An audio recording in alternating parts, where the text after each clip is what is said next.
Signing the peace accord will serve both countries. It will strengthen the national security of the State of Israel, strengthen the regional stability, and will contribute to the economy. Sudan is Africa's third largest nation, with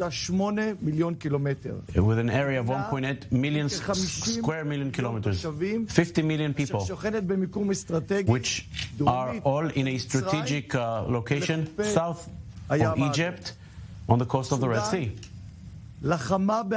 Sudan fought in the past together with Arab states against the State of Israel. She sent soldiers in the Independence War, Six-Day War, and helped in the past transferring weapons to Hamas. Sudan also hosted the Khartoum Convention with the 3 no's against the State of Israel: no to recognition, no to negotiation, and no to peace with Israel. Today, we're coming back here with 3 yeses: yes recognition, yes negotiation, yes peace with Israel. This year, we will put an end to 75 years of hostility. I want to thank Prime Minister Benjamin Netanyahu, who led this historic move. I thank the United States, led by President Biden, for the backing for this process, to Secretary of State Blinken, National Security Advisor Sullivan, and the American Ambassador in Israel, Tom Knights. During the visit, a rough agreement, a rough draft of the agreement was passed after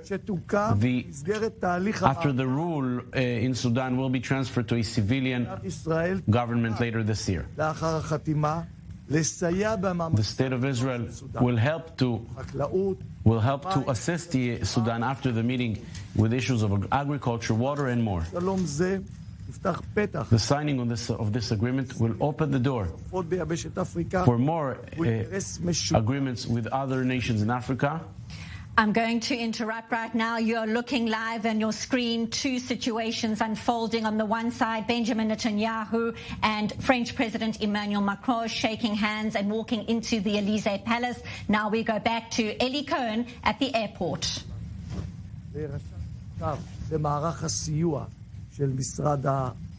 I want to thank the Foreign Ministry, which works in many countries in Africa, and we will work with all the force to assist Sudan. I want to thank Dr. Tal Becker, the judicial advisor of the Minister of Foreign Affairs, for the representative from the National Security Agency.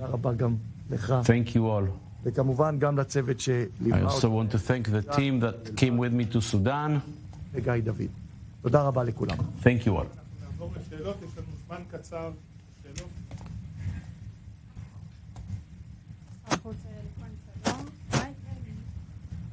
Question is, what will happen if in Sudan a civilian government will eventually not be formed?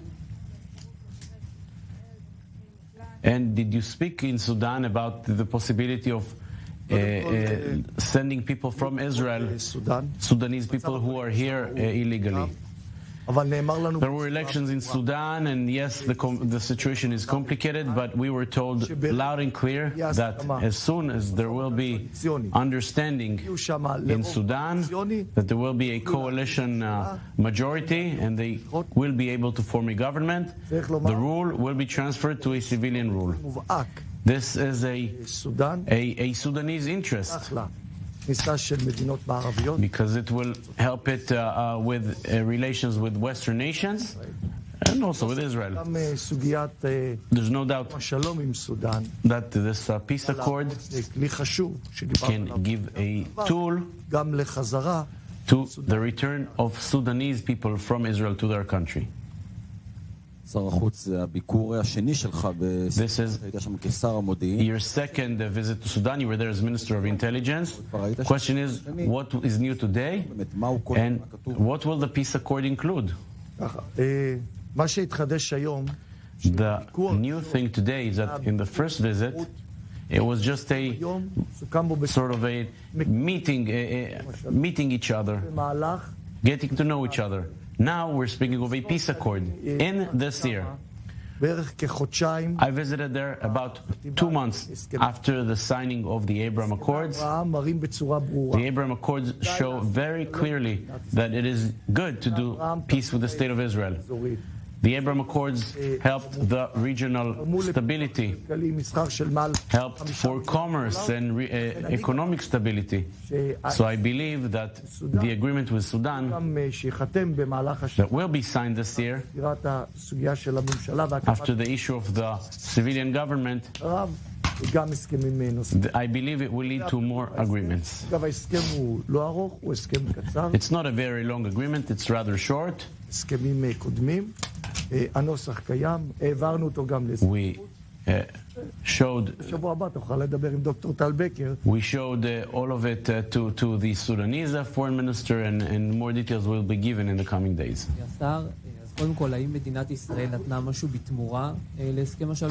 Minister of Foreign Affairs, did the State of Israel give something back for this accord? The interesting thing about the Abraham Accords and also with the agreement with Sudan is that these are countries that we do not have countries with. Sudan and other countries of the Abraham Accords. This is not Egypt and Jordan who share a border with us. This is peace for peace. That raises stability for both countries, raises national security in both countries. It helps the economy. And that's what the agreement is all about. Are we planning more agreements with more countries? We're clearly working on it. There's a very good team at the Ministry of Foreign Affairs, and I hope that later this year we'll have more good news.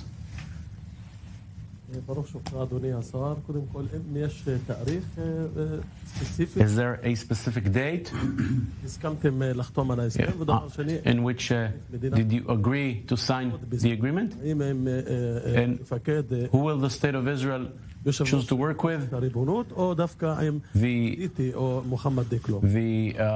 military commanders or the civilian chiefs? As far as the date is concerned, it was told by the president of Sudan in the meeting that we held that we can move forward as fast as possible. They want it, they understand it will contribute to them, and we are also ready in the State of Israel. As soon as that process will be complete on their side, we will be able to do it, and I believe it will be quickly after that process will be completed. Regarding who we speak with, we do not tell any country who will lead it and who runs it. In every country, the people who choose are the civilians, the citizens. So we will work with whoever the Sudanese citizens and people will decide. I want to thank the Sudanese leadership that chose in the past few years to open up to the West.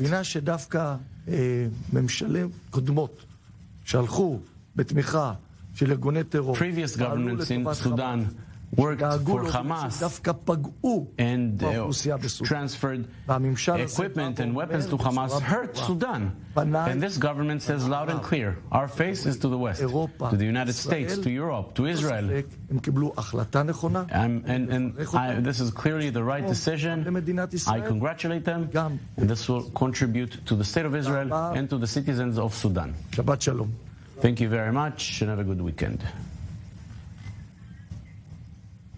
You are watching live images on your screen from Ben Gurion International Airport. That was Israeli Foreign Minister Eli Cohen. He is just back from Khartoum, where he had been meeting with an Israeli delegation and Sudan's military leader Abdel Fattah al-Burhan in the Sudanese capital. The two had been discussing ways to finalize text over a normalization deal, a deal that he says will secure stability down the line for the region, a deal that he says will be signed later on this year. But to unpack more of the details, what it means and what we can make out between the lines. Still with me in studio, Avi Paznera, the former Israeli ambassador to France and Italy, and our defense correspondent, Jonathan Regev. And Avi, your takeaways there, the message we heard there from Eli Cohen, who is just back from his historic visit to Khartoum. Yeah, Benita, you know, always we speak about historical visits, and this is truly historical. This is enormous. This is the 6th Arab state who is going to sign a peace agreement with Israel. A very important country, 50 million people, bordering Egypt, the Red Sea, Eritrea, Ethiopia. I mean, it is in the strategical circle around Israel. And I remember in 1973, the Sudanese soldiers fighting Israel in the Sinai. Today we are at peace, and I'm really elated, I must say, because just as Jonathan, Father, Yossi, and me, we grew up in the foreign ministry when everybody was our enemies. We had no friend. And today we have 6 Arab countries and more in the line, coming more, who are in peace with Israel. I'm really very, very emotional about it, because for me it is very personal to see the countries of the 3 no become the country of the 3 yes. We heard him saying there that Sudan is saying yes to recognition and yes to peace. Given what you've just described, how does that make you feel when you hear that? It's fantastic. You know, for years, we Israeli diplomats were explaining to the world the 3 no's of Khartoum. No recognition of Israel, no negotiation with Israel, no peace with Israel. That Khartoum was a code word in the diplomatic language of Israel, when we used to say, Khartoum said so and so. Today, this is very symbolic. It certainly is. Thank you both so much for being here in studio. We are about to wrap up, but before we do that, let's go live to the airport. Our correspondent Joe Brown is there